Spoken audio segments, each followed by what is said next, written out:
Seguimos aqui, então, repercutindo no jornal o novo plano agrícola, né? Plano Safra 25-26. Quem analisa para a gente agora é Davi Andrade, advogado e analista político. Muito bem-vindo. Boa tarde, Davi.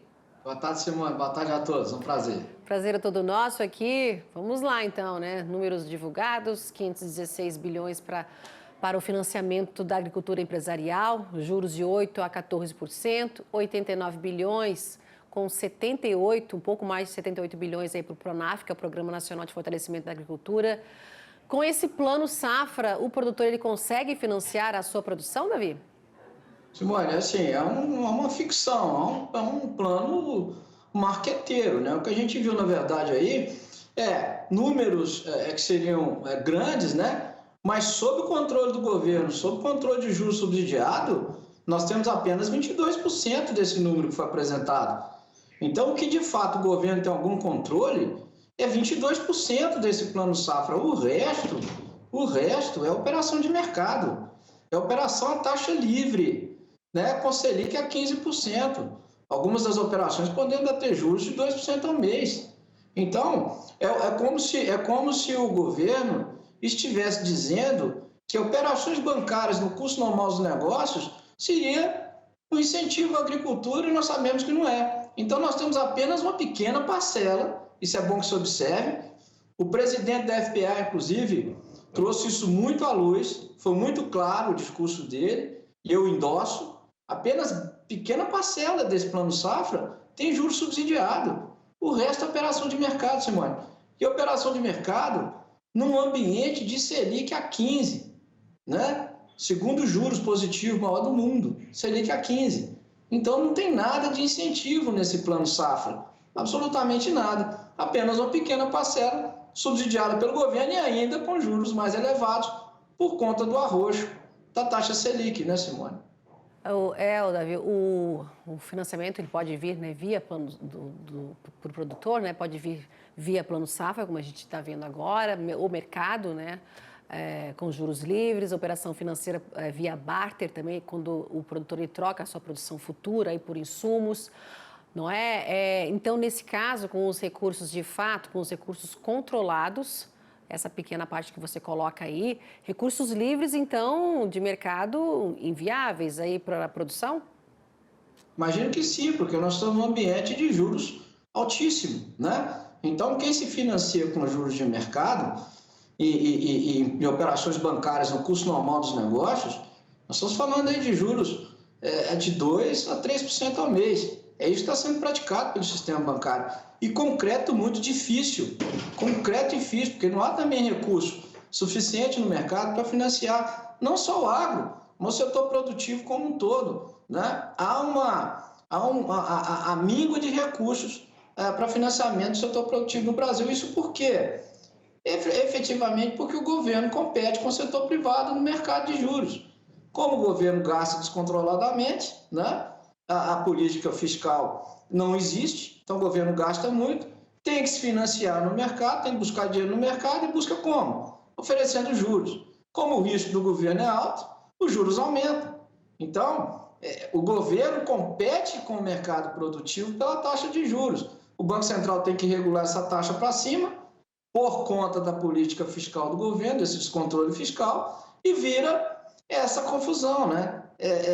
Nós temos juro alto porque o governo não tem política fiscal adequada, não tem, na verdade, nenhuma política fiscal. Tendo juros altos, o governo compete com o setor produtivo, né? Suga grande parte do crédito disponível no mercado, o que sobra é muito pouco e as taxas são muito altas, as garantias que são exigidas às vezes são inacessíveis, né, Simone? Então fica um ambiente em que o setor produtivo, e aqui nós falamos especificamente do agro, fica emparedado. De um lado uma tributação que só aumenta, do outro uma taxa de juros que também só é sobrelevada e com acesso do crédito cada vez mais difícil. Pois é, ontem conversando com a CNA aqui, a CNA me disse que esse incremento de 1,5% é pequeno, então, diante, né, do que o setor pediu, não é? A CNA colocando esse 1,5% pequeno ainda, né, desse incremento, que o valor nominal foi maior, mas quando então corrige o valor pela inflação, Exato. está menor. Você não se falou ontem no lançamento oficial, lá no Palácio do Planalto, sobre equalização, né? Na Filipeta, lá não se trouxe essa informação oficial ainda, mas você acredita que se estima que pode ser em quanto? Fala-se aí em 15 bilhões, um pouco menos, 13 bilhões? Esse número está meio que ainda na gaveta, né, Simone? Como você disse, isso não foi anunciado ainda, né? E a gente também está num ambiente de contingenciamentos seguidos, né, Simone? Em função dos problemas orçamentários. Então a gente também não sabe se esses contingenciamentos vão atingir também essa verba. Está tudo muito confuso. Está tudo muito nebuloso. O clima com o Congresso tem cada vez ficado mais difícil, mais tenso. Nós vimos aí a entrevista da ministra Marina Silva, né? A disputa em relação ao IOF também trouxe um esgarçamento na base governamental que está decidindo muita coisa contra o governo em função desse esgarçamento.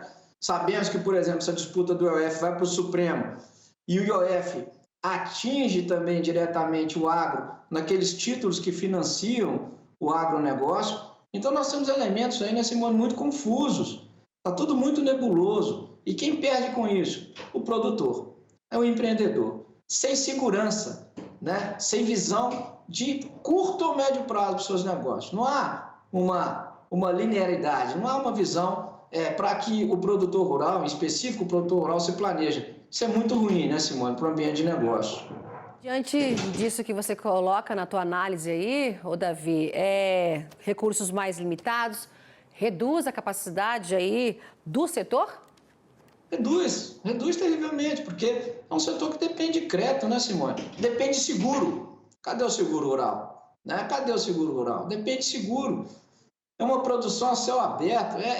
E olha, nós estamos falando do setor mais importante da economia brasileira. Nós estamos falando da locomotiva da nossa economia, responsável por mais de quase 50% das nossas exportações, 25% do PIB. Né? Então, isso é decisivo. Esse cenário é decisivo e, do jeito que está, muito ruim para quem produz. Nós estamos vendo, inclusive, aumentos de recuperações judiciais no setor. Grandes produtores rurais pedindo recuperação judicial. Isso é um índice importante, isso é um elemento importante de análise. Não se pede recuperação judicial do nada, se pede porque é uma crise. E é uma crise muito baseada na oferta do crédito. É um setor que precisa de crédito. E se o crédito não chegar subsidiado, é um setor que vai enfrentar muitos problemas. Davi Andrade, advogado e analista político. Davi, muito obrigada pela análise da semana aqui com a gente, viu? Em relação ao novo Plano Safra 25-26, que está dando esse pontapé inicial agora nesse semestre, né? Tem ao longo do período, né? A gente está ainda nesse semestre, mas tem todo ano que vem ainda para o Plano Safra andar. Obrigada, viu, Davi? Obrigado, Simone. Um abraço a todos. Tchau, tchau. 15 horas,